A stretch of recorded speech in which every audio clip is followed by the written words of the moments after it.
UFC, so I guess we'll just literally. UFC is fake, Charlie? UFC is not fake.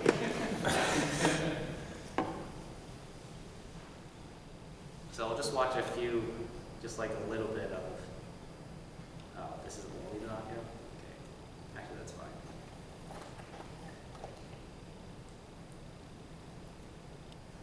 Is there audio?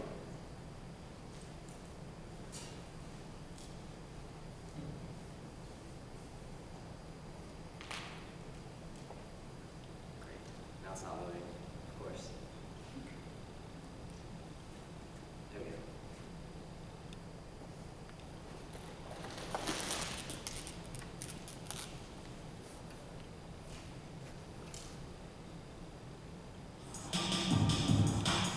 There we go. That's his air of invincibility, mentally right now as well. Never more confident.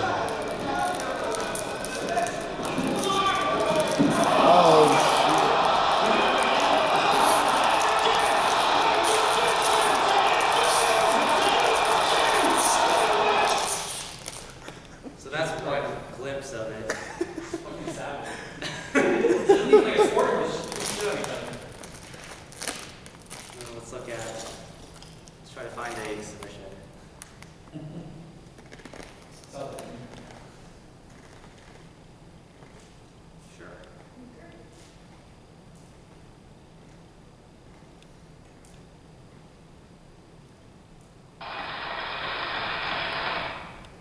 Hence, I believe, was more Sorry, I'm kind of, I should have like tried to find something before. Specifically. We all night. What? We all night, it's okay. No, I'm serious, we all night.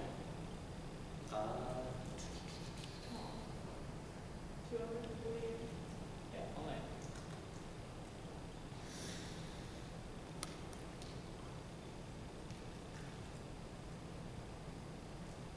Okay, we'll come back to that. But, so, you saw a little glimpse of that, and that was obviously the guy getting KO'd. So he was just knocked completely unconscious, and that is one way to win a mixed martial arts fight. So Max commented earlier that it's not even a sport; it's just people like brawling and knocking the shit out of each other. And that's exactly why I was doing this talk, to dispel that and to hopefully give you more insight into the strategies and the disciplines and the training of the fighters behind it. So, early history, so there was a sport called pancration, and like everything else, it was started in ancient Greece, and then later spread to ancient Rome. And everything was allowed except for biting and gouging of anything. And there were no rounds. Two fighters would just go at it until one of them won. Which gouging? Like eye gouging, Oh, shit. or like, yeah. So this dates back all the way to 648 BC, and it was the #1 sport at the time. It was the feature event of the 33rd Olympiad, and at many of the other Olympiads after that.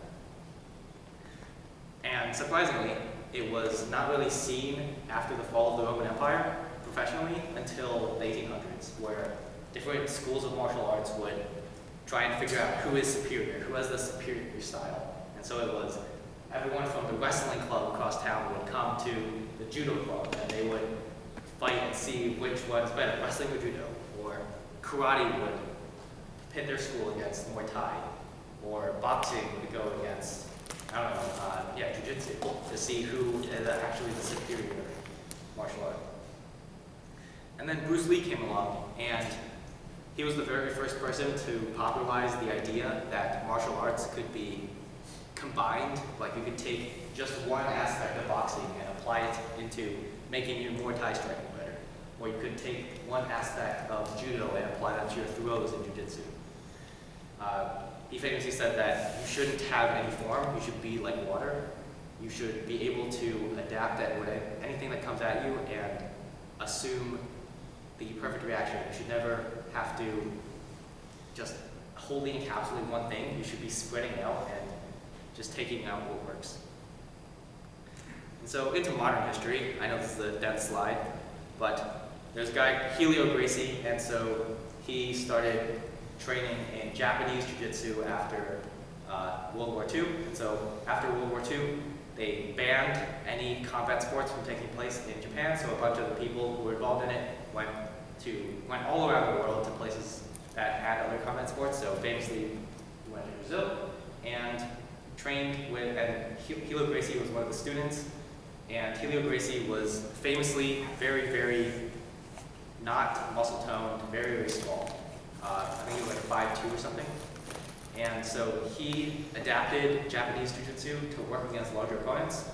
And then he took the elements and combined it with Judo, which was another one of the Japanese arts that wasn't allowed in Japan, and that had schools popping up very frequently in Brazil, and used it to create what he called Gracie Jiu-Jitsu, named after himself. And depending on who you ask, the correct one is either Gracie Jiu-Jitsu or Brazilian Jiu-Jitsu. They're the same thing. So I'm just going to call it Brazilian Jiu-Jitsu from now on, just because it's the more general form.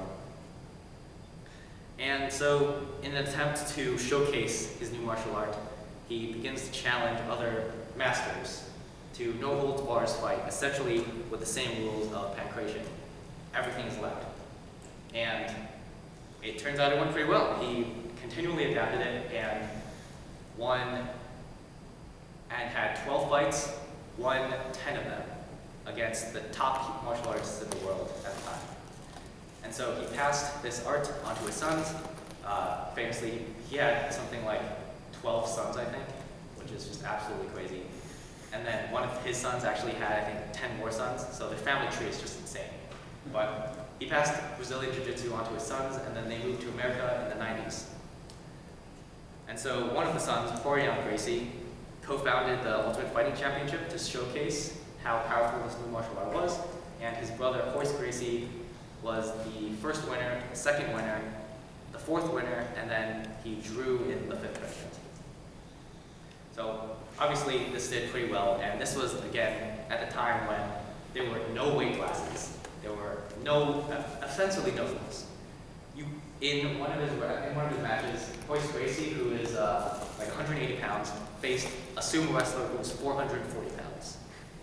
In another one, he faced a 300-pound wrestler who was just like completely jacked up on steroids. And he also famously fought someone else. He fought a Japanese judoka who was much smaller than him, 120 pounds, and he actually lost to that guy. So, no weight classes. There was just absolutely nothing that we have today. And so, things like that, they were introduced in the 2000s, and then UFC really started to rise to popularity in that time with the introduction of The Ultimate Fighter, which was a reality show that was first shown on Spike and now it's on Fox. And so that takes amateur fighters from all around the world, and then they compete in a reality show to see who can get a six-figure contract with the UFC. And so this TV show became massively popular and really popularized MMA in United States TV culture. And also, of course, we had the exciting fights and the fighters themselves, who are famously known for having very eclectic personalities. As you can imagine, someone whose job it is to get hit in the head all the time is going to be an interesting person. So it's staggering how many of the fighters in the UFC even today believe in conspiracy theories. It's like a very well-known thing that UFC fighters are very much believe in things like Tower 7 and 9/11. They believe that there's someone who believes that the Earth is flat. There's Violent society. Their kids will hurt you. Is it really? Oh my God. They sent out an email about it in the beginning of the semester. Of course. What are some other things that people believe? It's very famous. Eddie Bravo, who's like one of the greatest coaches of all time, believes that the moon landing was faked, and he passes that on to all the fighters he trains. So, Why? What is this argument? What is this problem? I have no idea, but it is, the fighters have very interesting personalities. You can imagine the theory that was put forth by some magazine writer, I don't remember what it's for, but they said that someone who's driven to martial arts is not going to be your standard, just like happy-go-lucky kid. You're going to be someone who was like excluded in whatever way, and doesn't feel that, it feels the need to like think outside the box on purpose to be different. I don't know how much of that is actually true, but nonetheless, lots of conspiracy theorists in the UFC. Like math community. And then in 2010, or right around the area, plus or minus 5 years, the UFC acquires Pancrase, they acquire Invicta, they acquire they acquire Pride, they acquire WEC, CGFC, basically all of their major competitors. I have no idea how any of this was legal at all because it should have been stopped by regulators, but now they're not, because there is no one else that can even come close to challenging the dominance of the UFC in terms of MMA promotion. So, and now because of that, the UFC is now the fastest growing sports organization in the world, probably mainly due to the fact that they don't have any competitors. So, there's nothing really stopping them. That's a conspiracy. They're dominating the market. What's their motive? Like, What's their motive? Money. no, like, why are they getting so hungry for money? What are they trying to do? Trying to control governments? And then so, a little bit into the rules and scoring. So, now it is not just no holds bars, you go however long it takes. Now you have 5-minute rounds and you get a 1-minute rest in between. For championship fights, so fights where someone holds the title and the challenger is trying to get it from them, you have 5 rounds, and the last 2 rounds being called championship rounds because the first 3 rounds are done in every single other fight. So it's 3 rounds for every fight, and then 2 additional rounds for championship type fights. And then so you wear gloves. I should have a picture, but they're called MMA gloves. So, just commit that.